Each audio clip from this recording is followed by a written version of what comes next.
आज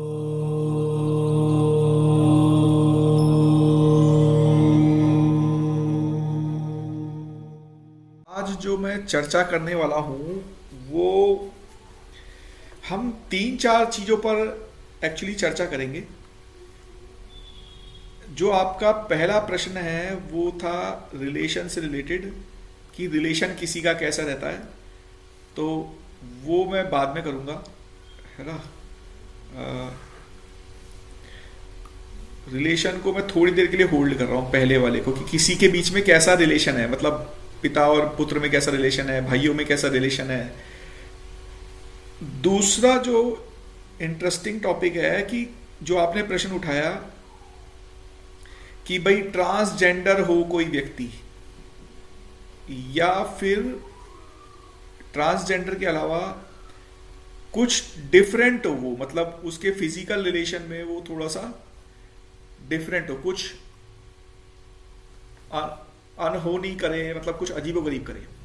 तो देखिए, अब इसका आंसर ये है कि उसकी जो सेवंथ हाउस है, सेवंथ हाउस होता है बेसिकली आपके फिजिकल रिलेशन का, उसकी अर्ज का।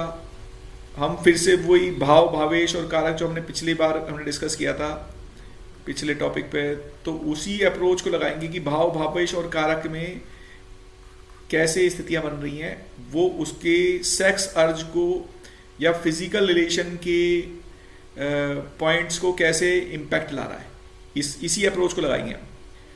तो आपको पता है कि कुछ हैं मेल प्लेनेट।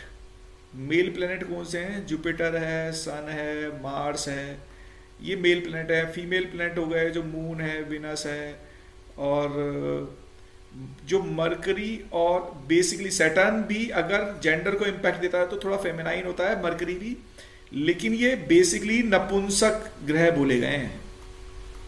ठीक है, अब नपुंसक ग्रह का मतलब क्या है कि ये मतलब थोड़े न्यूट्रल टाइप्स हैं। ठीक है, अब मैं आप लोगों को ये कह रहा हूं कि आप इस चार्ट को, जो वी चार्ट है, इस चार्ट का नाम हम चार्ट वी रख देते हैं। चार्ट वी में भाव भावेश और कारक लगाइए, और फिर मैं आपको इतनी ज्यादा इंटरेस्टिंग बात बताऊंगा इस चार्ट के बारे में जो आपकी लाइफ में आपने कभी सुनी नहीं होगी शायद। मतलब इतनी हॉरिबल और इतनी इंटरेस्टिंग है। ठीक है, तो इसमें मैं ही, मतलब मैं बोलूं या आप क्विकली रन लेना चाहते हैं, क्विकली एनालाइज करना चाहते हैं इसको?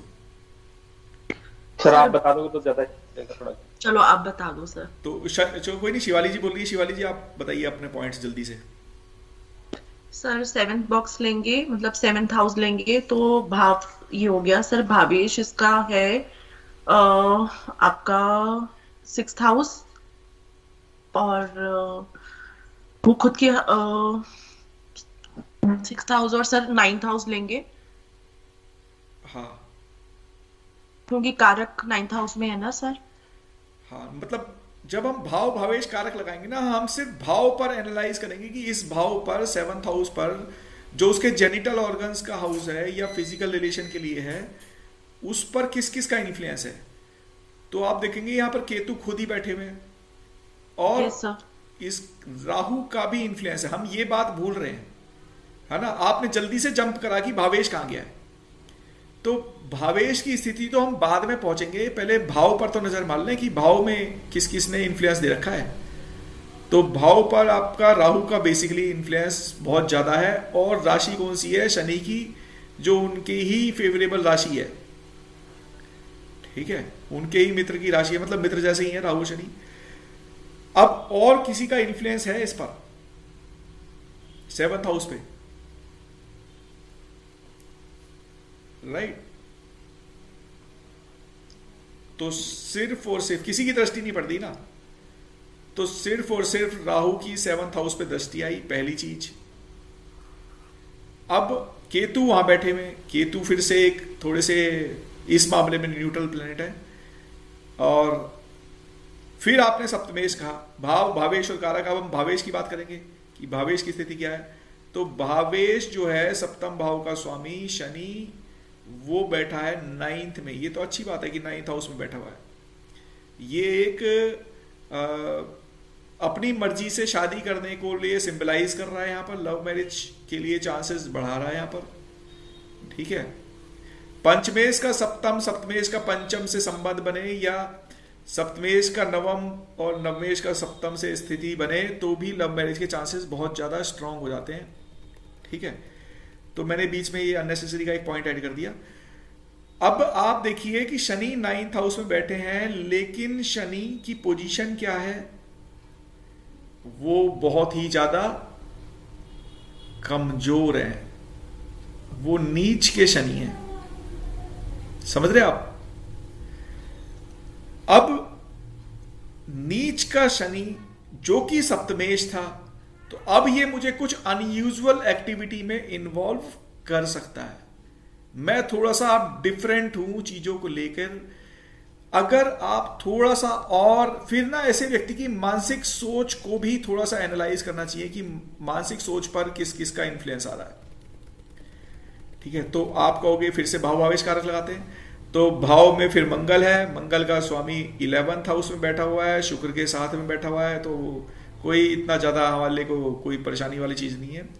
लेकिन कारक चंद्रमा फिर से शनि नेगेटिव के साथ ही बैठा हुआ है, तो मेरी सोच में फिर से वो नेगेटिव शनि एंट्री मार रहे हैं, इन्फ्लुएंस में इन्फ्लुएंस कर रहे हैं ना वो मेरे को।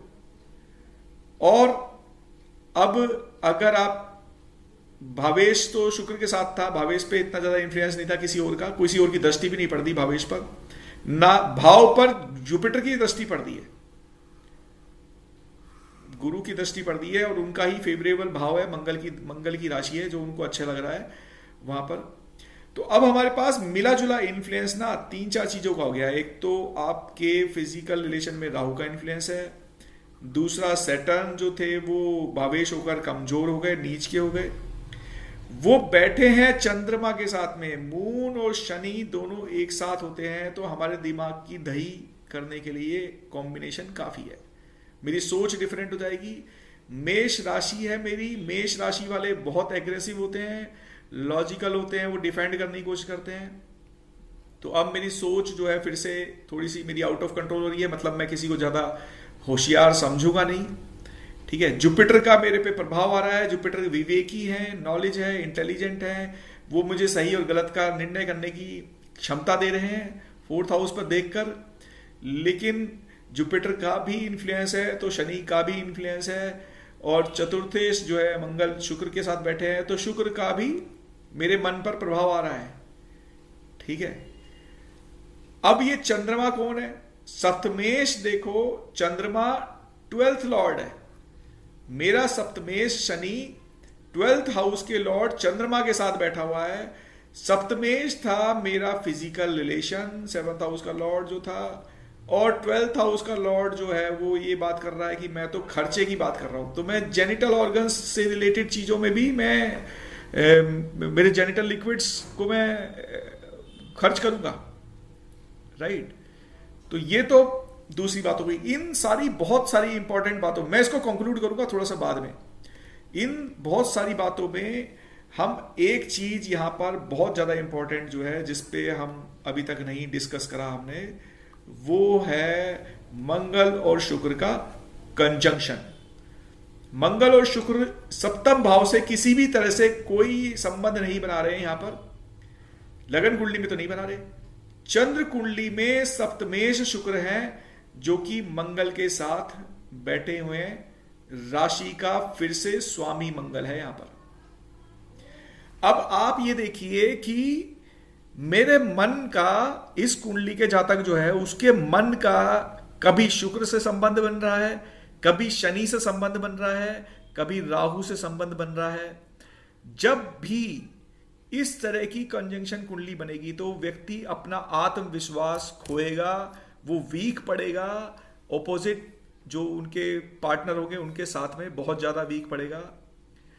अब मैं इनका, अगर मैं वैसे, अगर हम, मतलब मैं दशा में नहीं जाना चाह रहा अभी क्योंकि बहुत ही लंबा हमारा टॉपिक उड़ जाएगा, नहीं तो मैं एक हल्का सा ब्रीफ कर दूं। ये शनि यहां पर सर्वेंट है ठीक है, और शनि सर्वेंट का भी रूप है ना। तो अब देखिए लिंक कैसे जुड़ेंगे। ये बच्चा बहुत स्मार्ट था, देखने में बहुत खूबसूरत था, मतलब है अभी भी। जब ये छोटा था इसके पेरेंट्स वर्किंग थे, पेरेंट्स चले जाते थे घर छोड़कर, ठीक है, और बच्चे को छोड़ जाते थे अपनी सर्वेंट के साथ। सर्वेंट थी इसकी 14 से 15 साल की लड़की, और ये बहुत क्यूट था, छोटा था। तो लड़की ने इस लड़के का मिसयूज किया, क्योंकि ये बहुत छोटा था, चीजें समझ नहीं पाता था। जब जैसे जैसे स्थिति बड़ी हुई, वो लड़की चली गई, मतलब इन पेरेंट्स को भी थोड़ा डाउट हो गया होगा, वो लड़की को चली गई या जो भी हुआ, XYZ चीजें निकल गई। उसके बाद जब ये थोड़ा बड़ा हुआ तो अब इसको खराब हैबिट लग चुकी थी, और ये अपने पप्पी के साथ इन्वॉल्व होने लग गया। ठीक है ना, डिजास्टर हॉरोस्कोप। उसके बाद this fellow was coming to me, और मैं ये बताना नहीं चाहता कि किस तरह से है, क्योंकि ये YouTube पे भी जाएगा। तो इसने, जब इससे डिस्कशन मेरा होता था तो इसकी साइकोलॉजिकली बहुत नेगेटिव था। मैं इसको I was trying to boost him up, कि उसका दिमाग को मैं थोड़ा बदलूं, पलटूं। He was so intelligent, so sharp. इसका चंद्रमा देखो आप कितना पावरफुल है। मूलों वाले वीडियो में भी मैंने बात बोली थी कि अश्वनी नक्षत्र का बच्चा है ये। He was extra ordinary. मूल में हम ये तो कहते हैं भाई मूलों के उपाय कराओ, चंद्रमा है, लेकिन अश्वनी नक्षत्र क्या है, एग्रेसिव है। मैं किसी भी चीज को अचीव कर सकता हूं। तो he was top scorer in his class. और जब धीरे धीरे डाउन जा रहा था, तब मेरे से बात हुई, बूस्ट अप हुआ, तो ये खुला थोड़ा सा, और ही टोल्ड मी एवरीथिंग। ठीक है, ही टोल्ड मी एवरीथिंग। भावनाओं में इसने बहुत सारी बातें बताई जो एकदम बिल्कुल, मतलब किसी के लिए भी बताना और मतलब कह पाना, that is near to impossible. और उसके बाद भी फिर मतलब अभी वो ही is doing good education wise, और मतलब थोड़ा बहुत स्ट्रगल करा इसने बाद में भी, क्योंकि आदतें बहुत ज्यादा डैमेज हो गई थी। अब आप देखो इसमें 3-4 कॉम्बिनेशन है जो बहुत ज्यादा इंपॉर्टेंट है। एक सप्तम भाव पर राहु की दृष्टि, सप्तमेश शनि जो कि कमजोर है। मतलब मैं कुछ डिफरेंट हूं। अभी तो हम ट्रांसजेंडर की बात कर रहे थे, मैं तो बिल्कुल ही चीज डिफरेंट ले आया। ये तो बिल्कुल ही आप सोच में भी नहीं आ सकता। ठीक है, और वो कॉम्बिनेशन जो है सैटर्न मून का, मून क्या है, माइंड। देखो मन से कैसे लिंकअप हो रही है चीजें, मन से ही तो शुरू है, मन से ही तो खत्म है चीजें। चतुर्थ भाव का स्वामी मंगल शुक्र के साथ बैठा है, एक कॉम्बिनेशन। चंद्रमा से अगर सप्तम भाव का स्वामी देखें, शुक्र, वो मंगल के साथ बैठा है, ये दूसरा कॉम्बिनेशन। चंद्रमा से जब आप देखोगे सप्तम भाव का स्वामी शुक्र बना ना, मेष राशि है ना, तो सप्तमेश जो है शुक्र, वो मंगल के साथ, मंगल और शुक्र का अपने आप में ही मिलना एक डिजास्टर होता है। डिजास्टर नहीं, लेकिन एक्स्ट्रा अर्ज है फिजिकल रिलेशन बनाने के लिए। ये थोड़े से डिफरेंट है, ये हमने प्रीवियस क्लासेस में भी कहा होगा। मतलब ये पेट्रोल और आग की तरह है कि पेट्रोल में आग लगा दो तो मतलब इसी तरह का उनकी बॉडी स्ट्रक्चर कुछ डिफरेंट हो जाती है, वो कुछ डिफरेंट डिमांडिंग हो जाते हैं, और वो मन से भी एसोसिएट हो रहा है और बॉडी भी डिमांडिंग हो गई है। तो आप कभी कभी हम देखते हैं, लेकिन सोशल एक्टिविटी में, सोशल समाज में हमको ये सब चीजें कन्विंसिंग नहीं लगती, हम उसको थोड़ा मतलब एक्सेप्ट करने में थोड़ी दिक्कत आती है। लेकिन हमें ये तो देखना चाहिए कि उस व्यक्ति की बॉडी कैसी है। भाई उसका दोष नहीं है, ये दोष यहां पर पेरेंटिंग का है। ठीक है, अब देखो सर्वेंट और कुत्ता क्यों शामिल हो रहा है। शनि है कुत्ते के कारकत्व, सर्वेंट है शनि, शनि है कमजोर, तो सर्वेंट से हानि। सर्वेंट मेरे माइंड को ट्रांसफॉर्म कर रहा है। शनि चंद्रमा पर बैठे हैं ना, शनि और चंद्रमा की युति। चंद्रमा मेरे मन का कारकत्व, शनि जो है वो नीच प्रकृति का व्यक्ति। शनि हमने डिफाइन किया है, शनि का कैरेक्टर क्या है, बिहेवियर क्या है। तो शनि जो नीच प्रकृति का व्यक्ति है, जिसका बिहेवियर नीच का है, वो चंद्रमा पर, मेरे मन पर उसको एक्सप्लॉयट कर रहा है, उसको डिजाइन बदल रहा है। इतना शार्प माइंड, इतना लेबोरियस, इतना इंटेलेक्चुअल व्यक्ति, उसका ब्रेन खत्म। क्योंकि फाउंडेशन ही बिगाड़ दिया हमने। ठीक है, और फिर ऊपर से इन्फ्लुएंस राहु का सप्तम भाव पे, फिर से फिजिकल रिलेशन पे राहु का प्रभाव आ रहा है। फिर से अगर आपने नोटिस करा हो तो चंद्रमा पर भी राहु का प्रभाव आ रहा है। कुंडली में अगर ध्यान दिया हो, लगन का राहु वो नवम भाव को देखेगा, नवम भाव में तो बैठे शनि और चंद्रमा, और फिर सोने पे सुहागा कि मंगल में शुक्र, मंगल और शुक्र बैठे एक साथ। ठीक है, अब सप्तमेश 12th लॉर्ड के साथ बैठा है। अगर भावों के तरीके से देखें तो सप्तमेश 12वें भाव के स्वामी के साथ बैठा है। 12वें भाव का स्वामी चंद्रमा, सप्तम भाव का स्वामी शनि। भाई सिंह लगन में यही तो करोगे, 12th हाउस में कर्क राशि जाएगी, सप्तम भाव में कुंभ राशि आएगी। तो सप्तमेश और 12th हाउस का स्वामी एक साथ 9th हाउस में बैठे हैं। 9th हाउस क्या है? कंफर्टेबल, भाग्य है। तो उसको पूरा कंफर्ट जोन दिया उसने, डिस्टर्ब नहीं होने दिया। Only disturbing element was his mental approach, जो गड़बड़ हो गई। ठीक है, तो इस तरह से आपको कारकत्व को जोड़ना चाहिए, भावों के कारकत्व को और ग्रहों के कारकत्व को आपस में जोड़ के। कुछ अनयूजुअल हो गया, यहां पर डिफरेंट हो गया है ना। पर सर ये तो फिर प्रैक्टिस से ही आएगा, क्योंकि ये तो फिर बहुतों की कुंडली ऐसी होगी ही बिल्कुल होगी, तभी तो मैं कह रहा हूं अनयूजुअल होगा कुछ। जरूरी नहीं है हर कुंडली में ऐसा ही हो, लेकिन अनयूजुअल होगा, कुछ डिफरेंट हो जाएगा वहां पर। आई स्टिल रिमेंबर, मेरे पास एक चार्ट लेकर आए दो लोग, वो लड़की का चार्ट था। उस लड़की की कुंडली में मंगल और शनि सप्तम भाव में बैठे हुए थे। मुझे पूरा चार्ट ध्यान नहीं है, लेकिन मंगल शनि का कॉम्बिनेशन सप्तम भाव में था। मंगल जो है वो बहुत एग्रेसिव प्लेनेट है।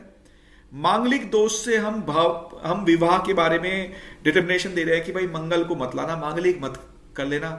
क्यों? क्योंकि मंगल, भाई किसी और ग्रह से हमने ये दोष नहीं बोला, शनि से हमने दोष नहीं बोला, हमने गुरु शुक्र इन सब से कोई दोष नहीं बोला। हालांकि सप्तम भाव में मैं हमेशा बोलता हूं कोई भी ग्रह नहीं होना चाहिए, लेकिन मांगलिक दोष के लिए स्पेशल एक कैटेगरी बनाई गई कि मंगल इन हाउस में आए ना तो मांगलिक समझ लेना। मंगल को क्यों बोला गया? क्योंकि मंगल कुछ एग्रेसिवली है, कोई एग्रेसिव, बहुत एग्रेसिव अप्रोच है मंगल की, जो चीजों को बिगाड़ती है। फैमिली रिलेशन में वो मंगल नहीं आने चाहिए। तो मंगल जो शनि उस लड़की का सप्तम भाव में था, वो बड़ी यंग लड़की थी। मेरे को बोला गया भाई ये लड़की का बताओ क्या हिसाब किताब होगा। मैंने कहा बहुत बुरा हिसाब किताब होगा, इनकी जल्दी से जल्दी शादी कर दी जाए। यूजली मैं शादी डिले करने के लिए बोलता हूं, उस केस में मैं कह रहा हूं जल्दी शादी कर दी जाए। अनफॉर्चुनेटली दशा भी शनि मंगल ऐसे ही कुछ चल रही थी, और उन्होंने बोला क्या हो सकता है। कोई रिलेटिव नहीं थे, वो दूर से कोई उनके फ्रेंड वगैरह थे जो दिखवा रहे थे। तो मैंने कहा आप इनके मम्मी से डायरेक्टली बात कराओ, या तो मेरी आप मत बात करो। तो उन्होंने फोन मिलाया मम्मी को, मैंने उनकी मदर से कहा कि आप इनका जल्दी से जल्दी शादी वगैरह आपको प्लान करना चाहिए। तो उन्होंने कहा ठीक है सर, ऐसे करके फोन उन्होंने काटा। तब तक मैं एनालाइज कर ही रहा था, डिस्कशन चल ही रहा था कि थोड़ी देर बाद उनका फोन आया, 15-20 मिनट बाद ही, कि वो लड़की भाग चुकी है घर छोड़ के, उसके फादर नहीं थे। अब देखिए भाग तो चुकी है, भागना भी आजकल नॉर्मल हो गया है, लेकिन भागी कितने लोगों के साथ है? 4 लड़कों के साथ भागी है। ठीक है, तो अब उसका मेंटल स्टेटस, कुंडली तो मैं ढूंढ नहीं पाऊंगा, मेरे को बहुत पहले की कुंडली है वो, लेकिन अप्रोच क्या है, मंगल शनि कर क्या रहे हैं। तभी तो ग्रहों के कारकत्व बताए गए शुरू में कि ग्रहों का बिहेवियर कौन लोग हैं ये, और ये डिटैच होते हैं एकदम से। फिर मतलब ऐसा नहीं है, हमेशा नहीं रहने वाली अप्रोच। शनि सप्तम भाव में बाद में इतने ज्यादा डिटैच कर देते हैं कि नो इंटरेस्ट, बिल्कुल कोई इंटरेस्ट ही नहीं है, बिल्कुल आध्यात्म की तरफ मुड़ गए, या बिल्कुल ही साइलेंस हो गए, और बिल्कुल फिर हम सोच ही नहीं रहे उस बारे में कुछ। इस तरह की अप्रोच हो जाएगी। अब मैं आपको दूसरा चार्ट दिखाता हूं, वो भी थोड़ा इंटरेस्टिंग है। इसके बारे में भी आप भाव भावेश और कारक मुझे लगाकर क्विकली 2-3 चीजें जल्दी जल्दी बता दीजिए, फिर हम रिलेशंस पर मूव करेंगे कि रिलेशन कैसे वर्क करते हैं।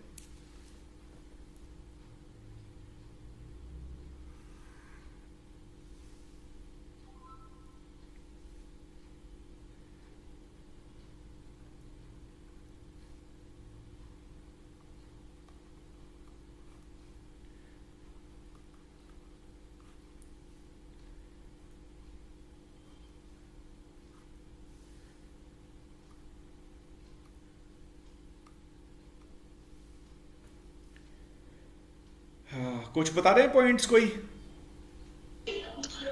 सर भाव तो 7th है। भाव 7th है, वेरी नाइस। सर वीनस कार्य तत्व है और भावेश सर एक तो 12th हाउस है और पहले एक हम ये भाव 7th। पर प्रभाव देख लेते हैं किस किस का है। यस सर,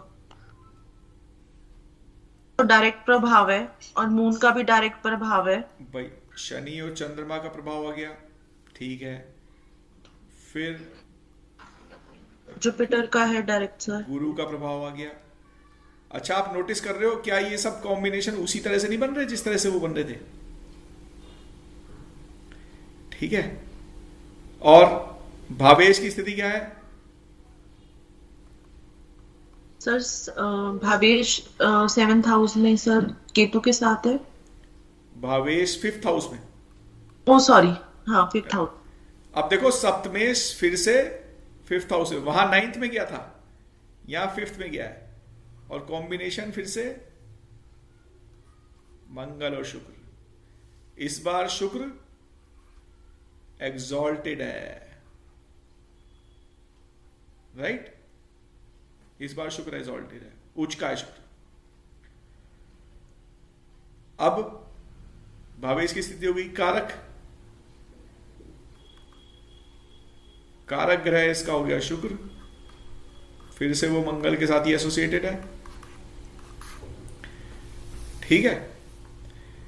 और उस केस में शनि कमजोर थे, इस केस में चंद्रमा कमजोर है। भाई चंद्रमा वृश्चिक राशि के हुए, वृश्चिक राशि का चंद्रमा, नीच का चंद्रमा, ठीक है। तो इसमें आप अप्रोच क्या लोगे, क्या कहोगे इसमें? फिर से वही अग्नि तत्व की प्रधानता, फिर से फिजिकल अप्रोच में बहुत ज्यादा आगे बढ़ना, फिर से शनि चंद्रमा की युति, फिर से गुरु की दृष्टि। लेकिन पिछली बार गुरु ठीक थे, मीन राशि के गुरु थे, इस बार गुरु भी कमजोर है, ठीक है। फिर से शनि चंद्रमा की युति लगन में, फिर से मंगल शुक्र की युति, वो लेकिन 5th हाउस में। वहां सप्तमेश नवम, यहां सप्तमेश पंचम। यहां पर भी लव मैरिज, इसकी लव मैरिज हो चुकी है, उसकी शादी नहीं हुई है, इसकी लव मैरिज हो चुकी है, ठीक है। ये बंदा भी हॉरिबल था। सर आपकी स्क्रीन हट गई है। हाँ जी। सर तो इसमें सर एक चीज और पूछनी थी, 12वें भाव में जो शुक्र की राशि में केतु बैठा हुआ है, तो वो भी तो सर कहीं ना कहीं इसको डिटैच कर ही रहा होगा ना। 12वें में केतु, 12वें में केतु शुक्र के साइन में सर, तुला राशि में है। इसमें 12वें घर में केतु जो है ना, केतु है फिनिशर, केतु है रिलीजियस एक्टिविटी में इन्वॉल्व करने वाला। लेकिन केतु देते हैं रिजल्ट एंड में। ये तो यंग है, ये तो शुरुआत हुई है, केतु तो रिजल्ट देंगे एंड में, या केतु की दशा चली हो। 7 साल में केतु आदमी को वो चीजें रियलाइज करा देंगे जो उसने सोची नहीं होगी जीवन में।